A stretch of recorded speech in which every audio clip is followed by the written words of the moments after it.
Look closely at my hands. The skin on them has become thin as parchment, and the veins resemble the winding rivers on an old map.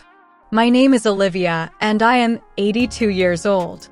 I want to tell you about something that happened 6 months ago, an event that completely changed my perception of life and death. My best friend, Emma, died. She was 84. We had known each other for exactly 59 years, 1 month and 3 days. When her heart beat for the last time, I felt as if a huge, vivid, and vibrant part of my own history had simply crumbled to dust. But before I describe the emptiness I now live in, let me take you back to that foggy morning when it all began. It was 1967. I was 23, had just graduated from college, and had landed a job as an assistant editor at a small, paint-smelling publishing house in the heart of Seattle. Emma arrived on the same day. We were both new to the world of manuscripts, both terribly nervous, trying not to get confused by the endless galleys and not to incur the wrath of the stern editor-in-chief. We were seated at adjacent desks in a cramped office overlooking Elliott Bay. We worked side by side for 8 hours, hardly daring to speak, exchanging only brief, polite nods. But as the workday drew to a close and the thick, damp Seattle fog descended on the city, Emma suddenly turned to me. Her eyes glowed with a special warmth. "Olivia," she said, "I feel like if I don't have a strong cup of coffee right now, I'm going to fall into this fog. Will you join me?" I replied, "Of course." That small cup of coffee at the corner diner turned into 59 years of unbreakable friendship. We didn't have some grand, Hollywood-style rescue story. We were just two ordinary women who happened to end up in the same office and decided that walking through the fog of life together wouldn't be so scary. From that day on, we became each other's anchor in a world that was constantly changing. We lived every page of our lives together. Through the joy of our first big paychecks and humiliating layoffs, through the euphoria of falling in love and the quiet horror of divorce. In 1969, Emma married Henry, a simple and reliable guy from an engineering company. I was her maid of honor. I spent 3 hours helping her fasten the endless row of buttons on her wedding dress and whispered in her ear that Henry was lucky to have such a woman. And in 1971, Emma stood next to me at the altar when I married my Arthur. She held my bouquet when my hands were shaking so badly that I almost dropped the ring. Contrary to all stereotypes, our husbands, Henry and Arthur, also became close friends. It became our sacred tradition, our little altar of friendship. Every Friday evening we had dinner together. We cooked pasta, played bridge until midnight, argued about politics and books. There was nothing special about it to an outsider, just two elderly couples passing the evening in conversation. But today, sitting in my lonely chair and looking at the empty porch, I realize how incredibly, almost criminally lucky we were. Not because great things happened in our lives, but because we had a friendship that most people never find in their entire lives. True friendship is when you don't have to pretend to be anyone else. You don't have to impress anyone with your successes or hide your failures. You just take off your shoes, make tea, and be yourself, with all your fears, wrinkles, and silly jokes. We worked at that publishing house for 12 years, until it closed in 1979. I went to work for a newspaper, and Emma went to work at the city library. We no longer sat at neighboring desks in the office, but our Friday dinners remained as unshakable as the rocks on the coast. We called each other every morning just to find out what kind of coffee the other was drinking that day. We were like two hemispheres of the same brain that had chosen each other as eternal companions. You don't learn the true value of friendship at noisy parties, but at the moment when the ground is suddenly knocked out from under your feet.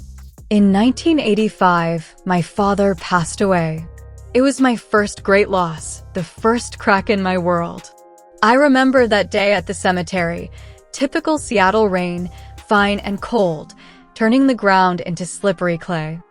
There were many people around, some giving pompous speeches about eternal rest, others trying to push dubious consolation in the form of foil-wrapped casseroles into my hands.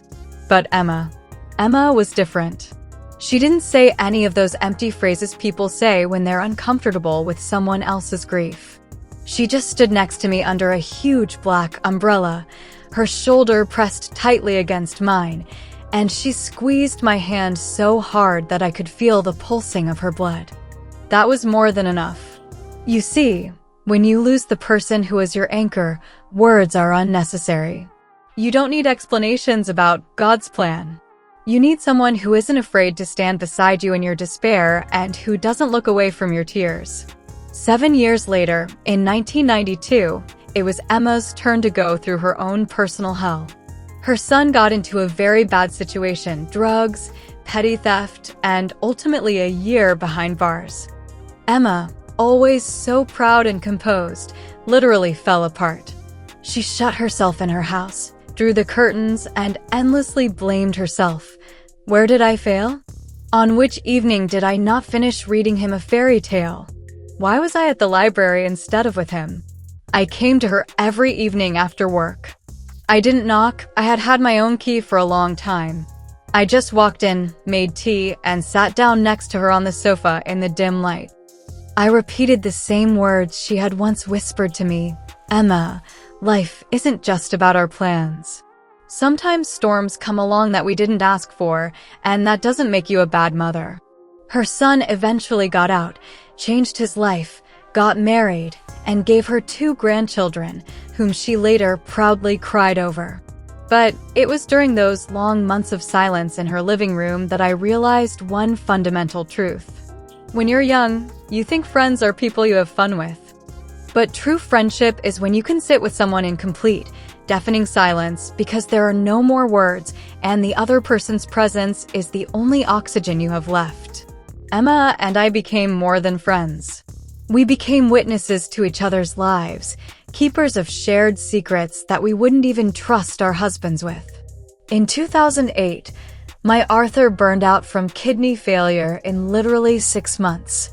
I was 64, an age when you still feel full of energy, but suddenly find yourself in a vacuum.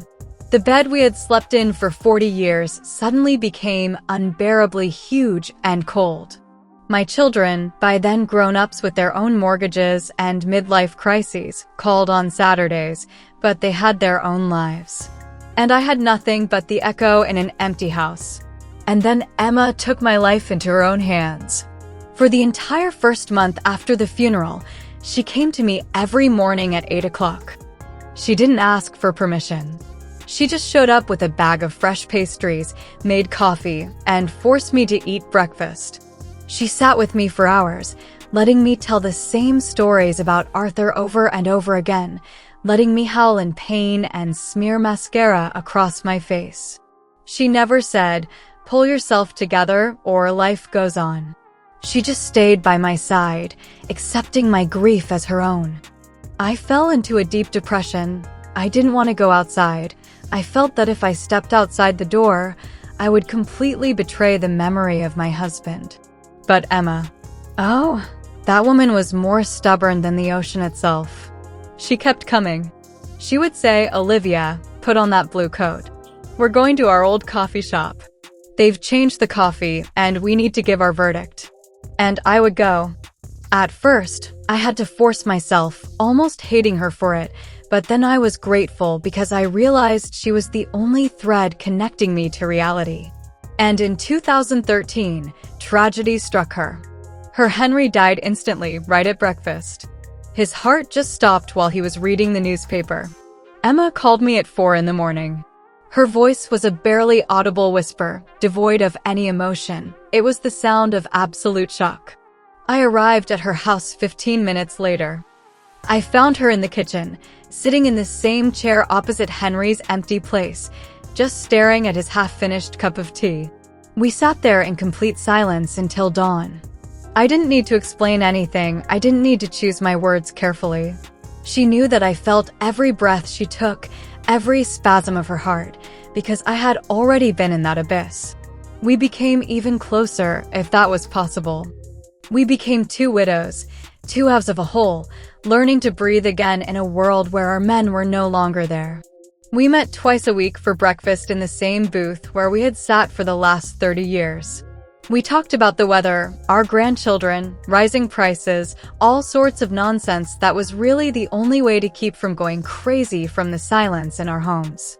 After we were both left alone, our meetings went from being a simple pastime to a vital structure.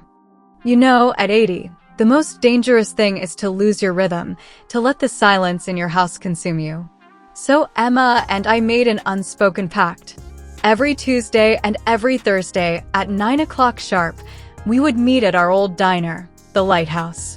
We would sit in the same booth overlooking the bay, where the leather seats had long since worn down and molded to the shape of our bodies. We ordered the same thing, eggs and bacon for Emma and blueberry pie for me. The waitress, who had known us for the last 20 years, didn't even bring us a menu. She just set 2 cups of scalding black coffee in front of us. There was nothing grand about these breakfasts, but they were the whole meaning of our existence. We talked about trivial things, how the roses in Emma's garden were too capricious this year, about silly news on TV, or how funny the Seattle Mariners were to watch. But beneath this idle chatter lay a powerful foundation. We took stock. We recalled our mistakes in raising our children, our ridiculous outfits from the 70s, colleagues whose names had almost faded from memory. It wasn't sad, no. It was like old sailors sorting through their fishing nets before sunset.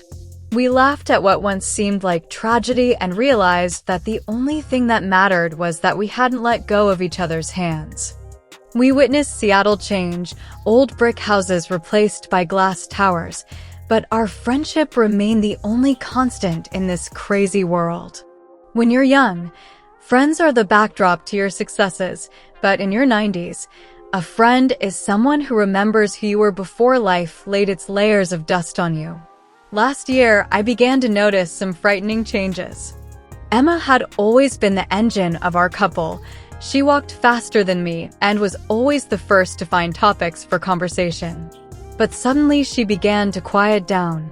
At first, she started forgetting little things, where she put her keys or what day of the week it was. I saw her get confused about her grandchildren's names, and at that moment, a shadow of terrible, icy fear flashed across her face, the fear of losing control of herself. But the most frightening thing was not her memory. Once, as we were climbing a small slope to the park, she suddenly stopped. Her face turned ashen gray, and her lips took on a frightening bluish tint. She gasped for air like a fish out of water, and her hand clutched my coat so tightly that I heard the fabric crack. Emma's daughter took her to the clinic. The diagnosis was blunt and final: progressive heart failure. Her heart, which had pumped love, care, and warmth for so many years, was simply tired. The doctor said that the valve was barely functioning and that surgery at her age was a gamble with poor odds. The last 6 months turned into a protracted battle that we knew in advance we would lose. Emma's condition deteriorated in leaps and bounds. Some days she was her old self, joking about her lazy muscle and demanding that I bring her the latest gossip. Other days she couldn't even sit up in bed without getting short of breath. But I kept coming. On Tuesdays and Thursdays, I would go to the coffee shop, pick up our usual breakfast to go in paper bags, and go to her house. Sometimes she was asleep, and I just sat there, listening to her labored breathing. Sometimes she was delirious, mistaking me for her mother or sister.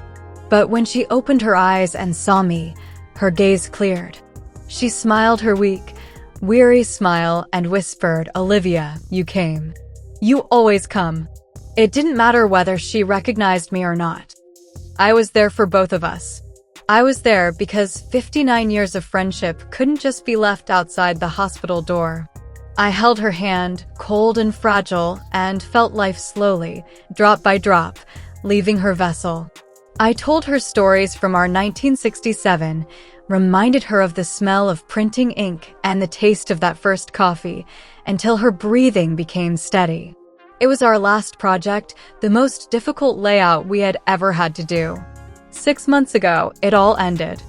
Emma's heart, which had fought fatigue for so long, finally gave up. The last 2 days in the hospital were the quietest and loudest of my life. Loud with the thoughts racing through my head, and quiet with the realization of the inevitable. I was with her in that sterile ward that smelled of antiseptic and hopelessness. Her children and grandchildren came and went. They cried, they whispered, but in the end, each of them had things to do, calls to make, and their own lives that continued to pulsate outside the clinic windows. And I just sat on a hard plastic chair, never letting go of her hand. At some point, as the sun began to set, painting the sky over Seattle a deep purple, Emma came to. She looked at me. Her gaze was clear and piercing, just as it had been back in 1967. She couldn't speak, but her fingers trembled slightly in my palm. I leaned close to her ear and whispered the hardest and most important words. "It's okay, Emma. Go. Arthur and Henry are waiting for you there. They've probably already set the table and are waiting for our Thursday. You did everything you could. I'll be fine, I promise. Just go." And she let go. Her breathing slowed. Then there was a long pause, and silence filled the room. I am 82 years old now, and I have seen many deaths. My parents, my husband, my colleagues. But Emma's passing was different. With her went the last person on this planet who knew me as I truly was. She was the last one who remembered me as young, ambitious, making mistakes, and believing in eternity. When her eyes closed, a whole library of our shared memories closed, and there is no one left to retell them. Now that she is gone, I realize something terrible. For most of those 59 years, I took our friendship for granted. I was sure that our Tuesday breakfasts were an unshakable part of the landscape, as eternal as Mount Rainier. I thought we would always have time to discuss another book or cry on each other's shoulders. And now I wake up every Tuesday at 8 in the morning and forget for a split second. My hand reaches for the phone to ask, "So, blue coat today?" And then reality hits me like an ice-cold shower. I walk into our coffee shop alone. I sit in our booth, order our breakfast, and stare at the empty seat across from me. My children say to me, "Mom, join a senior citizens club, make new friends." But they don't understand. At 82, you don't need new friends. You need your person. The one you don't have to explain anything to. The one who understands your sigh or your glance without words. That's my advice to you, and I say this from the height of my 82 years, paid for with bitter tears of loneliness. No matter how old you are, don't take your friends for granted. True friendship is a rare diamond, and it requires daily polishing. It requires being there when you're exhausted. It requires a phone call when you don't have time. It requires you to put aside your success, your stress, and your career in order to simply sit in silence with someone who knows your soul. Don't think you have forever. You don't. One day, the phone will go silent forever, and all you'll have left is a mountain of regrets about calls you didn't make and coffee you didn't drink. If you have a friend like that, call them right now. Not tomorrow. Now. Go to them for no reason. Tell them how much they mean to you. Life is too short to waste on those you don't care about, and too precious to lose those who make you who you are. Thank you for listening to my story. It was the most difficult confession of my life.